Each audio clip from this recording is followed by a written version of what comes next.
The Hawaiian people have lived on the islands for more than 5 centuries and had no resistance to the new plagues believed brought by the crew of Captain Cook. One outbreak of smallpox killed 6,000 Hawaiians. Another plague was leprosy. In Hawaiian, Kalipapa means the flat plain. This 4-square-mile inaccessible flat peninsula is surrounded by the world's largest cliffs, towering up to 3,000 feet, and became a prison for those infected with leprosy. The peninsula has 2 villages, Kalawao and Kalipapa. As leprosy was spreading through the islands, King Kamehameha V worried that this plague would completely wipe out the Hawaiian population and ordered all persons believed to have contracted this disease be forcibly sent to exile here. Families were separated. Royalty were sent with the poor. There was no cure. They were sent here to die. In 1866, the first 142 men, women, and children were captured and banished to this colony. Many would never see their families again. These first boatloads of people were dumped on the Kalawao side of the peninsula, and the ocean could be treacherous. Some captains would encourage the lepers to jump and swim for it, and many of them drowned. Once on shore, there was nowhere to live. Up to 8 people would live in a 12-foot square room or lived outdoors. 7 years later, in 1873, Bishop Louis Maigret met with a group of priests in Hawaii expressing a dire need for a priest at the colony that now had 700 lepers. 4 priests volunteered, and Father Demian from Louvain, Belgium, was the first to go on a rotating basis. 1 week later, Father Demian, at the age of 33, and the bishop were on their way to Kalopapa with cattle and 50 lepers. When Demian came to shore at Kalawao, there was no place for him to sleep. So for the first few weeks, he slept under a pandanus tree next to a small chapel built there in 1872. Nobody knew how the disease was spread, so Father Demian was told not to eat with or touch the lepers. There was lawlessness in the colony, and Father Demian brought a sense of law and order to it, and the patients over time began to feel a sense of security. The patients accepted Father Demian, and he knew they needed a priest that understood their living conditions, so he decided to stay there permanently. Demian grew up on a farm in Belgium where he learned carpentry skills from his father. With those skills, he built many homes for the lepers who had no place to live and made hundreds of coffins. In his 16 years, he dug 1,300 graves. With the help of the lepers, together they were able to build to the small chapel there a large addition to construct St. Philomena Church on the Kalawao side of the peninsula. Many of the lepers could not hold a hammer, so they would strap one on to hammer nails. Father Demian also built homes, chapels, and hospitals on the island, as well as building the first church in Kalipapa, Our Lady Health of the Sick.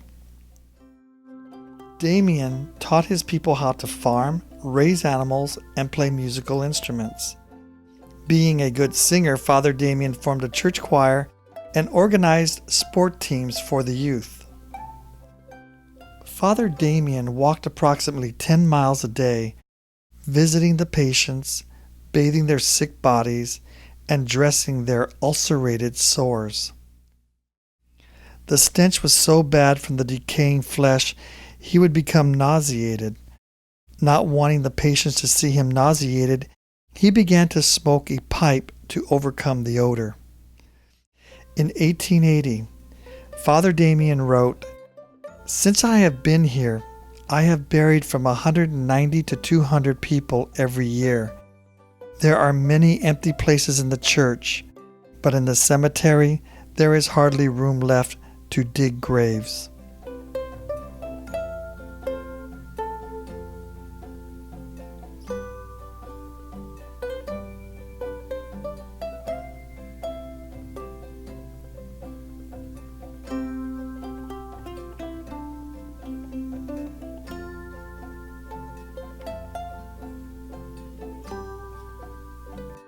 Demian, knowing he was not to share cups or food with the lepers, would share his pipe with the patients and eat off the same plates.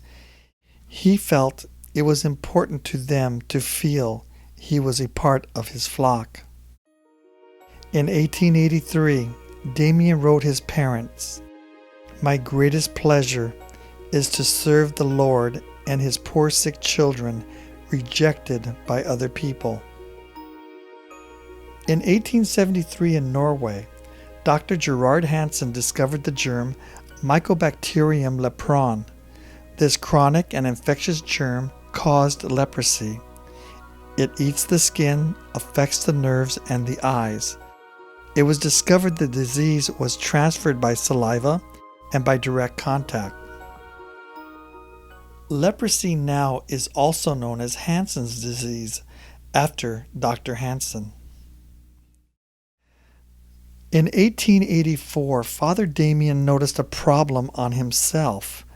It was leprosy. And in 1886, the Board of Health in Hawaii wrote into the patient's book, number 2886, Father Demian of Belgium, 45 years old, of Kalawao, leper. He suffered for 4 years and got his strength from the Holy Eucharist. He wrote a letter to his brother, Father Pamphile, in Paris and said, "I am gently going to my grave. It is the will of God, and I thank him very much for letting me die of the same disease and in the same way as my lepers. I am very satisfied and very happy."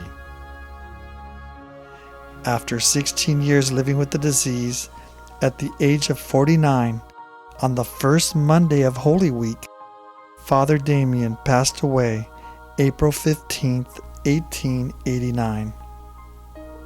He was buried under a hollow tree where he first stayed when he arrived here.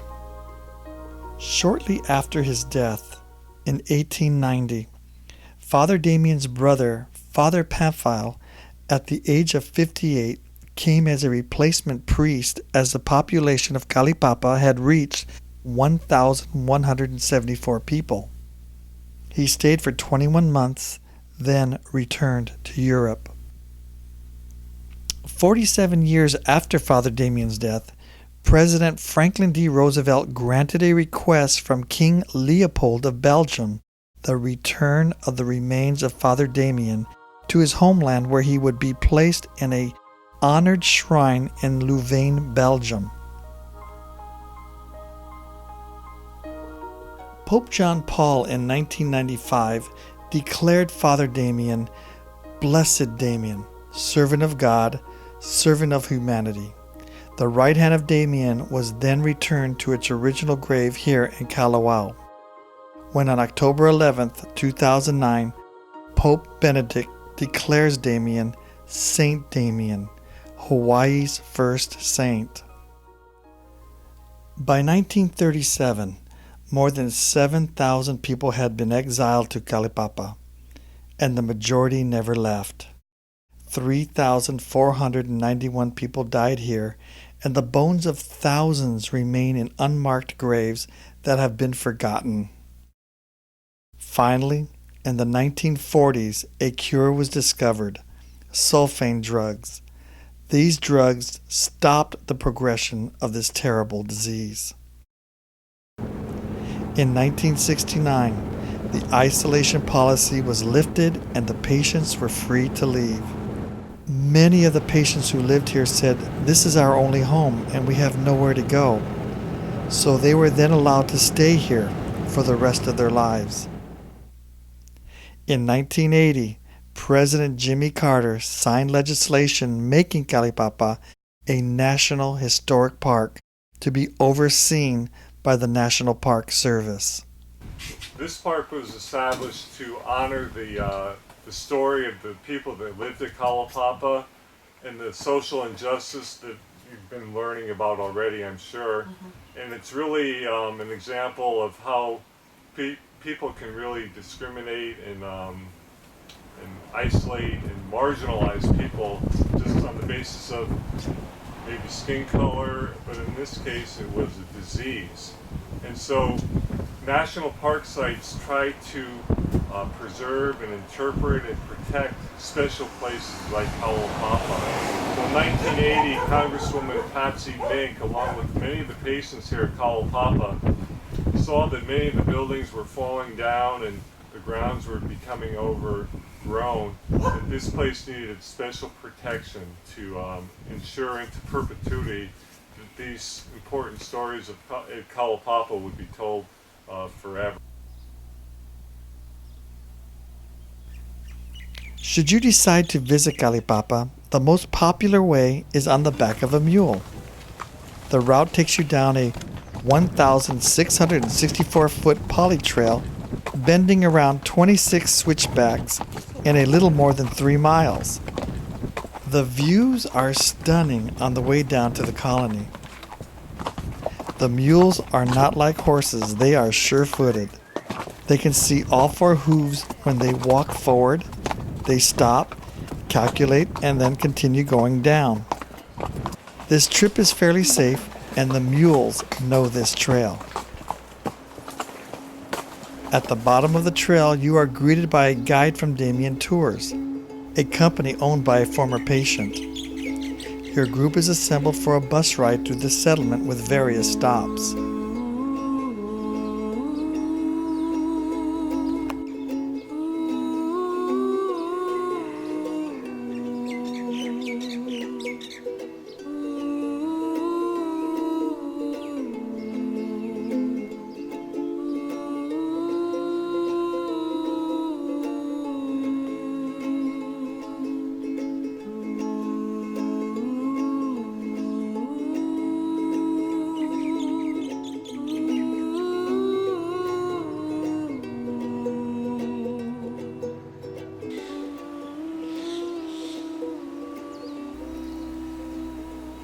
One of the stops is at St. Philomena in Kalawao, St. Damian's Church.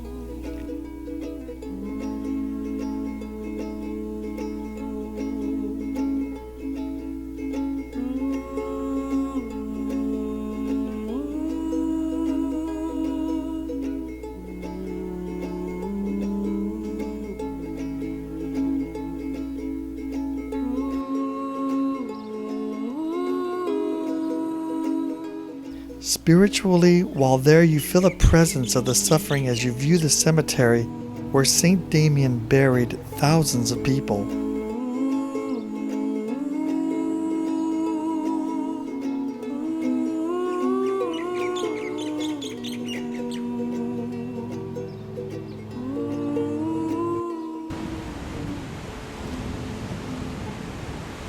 Near the conclusion of your tour, a picnic lunch is served near the overlook of Kalawao, this beautiful but rugged bay where the first lepers were dumped in 1866.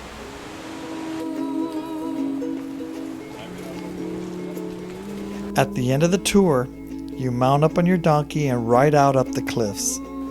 As you ride out, you can't help but think of the 8,000 outcasts who had no say in their fate. But now the remaining patients will have the dignity of concluding their stay on their terms.